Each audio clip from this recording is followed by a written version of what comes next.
Everyone has an opinion about food. You can't go on the internet without coming across someone's long review of a restaurant or a food stand. But to a linguist like me, by no means are food reviews just about food.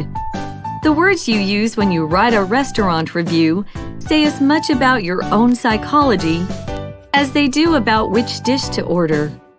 In a recent study at Stanford and Carnegie Mellon University, my team and I examined 900,000 restaurant reviews on the web of 6,500 restaurants across 7 U.S. cities. Large-scale reading of this sort is, of course, far beyond what most readers can process. Only by using techniques from computational linguistics were we able to complete the analysis.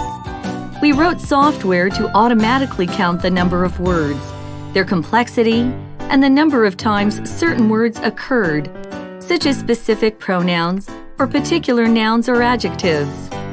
We found that when people write a 1-star review, they use the language of trauma, precisely the same words used by people writing about a tragedy, such as the death of a loved one. Like trauma victims, who tend to use the pronouns we or us to emphasize a shared sense of grief, solitary terrible reviews also reveal the same tendency. For example, they may write, "We were ignored," or "They yelled at us." These reviews are not complaints about bad food or atmosphere, but rather a mechanism for dealing with minor trauma caused by face-to-face interactions. Money also matters. Reviewers of expensive restaurants relied on multisyllabic words such as commensurate and unobtrusively, and wrote long-winded reviews to present themselves as well-educated or sophisticated. They eat high-class food not only to enjoy the food, but also to signal that they are high-class and have the commensurate language. When a review of an expensive restaurant was positive, writers tended to use metaphors of sensual pleasure, such as seductively seared foie gras, perhaps as a way to demonstrate they know how to seize the day. However, positive reviews of cheap restaurants and foods instead employed metaphors of addiction. The chocolate in their cookies must have drugs, or craving the pizza pretty badly right now. They talk about food as an addiction when they are feeling guilty.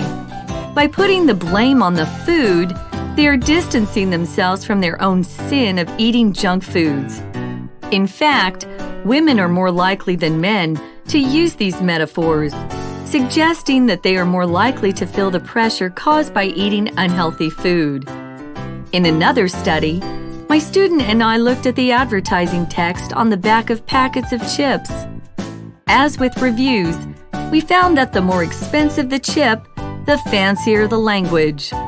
We also found expensive chips were likely to use the language of comparison, less fat, best in America, or negation, never fried, no fluorescent orange.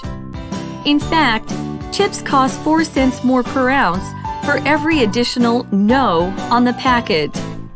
This use of distinguishing language supports French sociologist Pierre Bourdieu's theory that upper-class taste in food has the role of distinguishing the rich from other classes. We're not like those other chips. Menu language is equally instructive.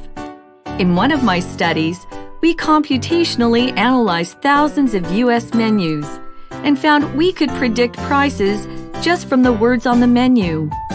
Again, not until we looked at the most expensive restaurants did we find the fanciest words being used. Difficult foreign words, tonerelli, choclo, bastilla, persilade, and oyako are a hint of the high educational status of the menu writer and, by extension, the customer. But we also found that expensive menus were shorter and more implicit. By contrast, the wordy menus of middle-priced restaurants were stuffed with adjectives: fresh, rich, mild, crisp, tender, and golden brown, while positive but vague words such as delicious, tasty, and savory were used by the cheapest restaurants. High-status restaurants want their customers to presuppose that food will be fresh, crisp, and delicious.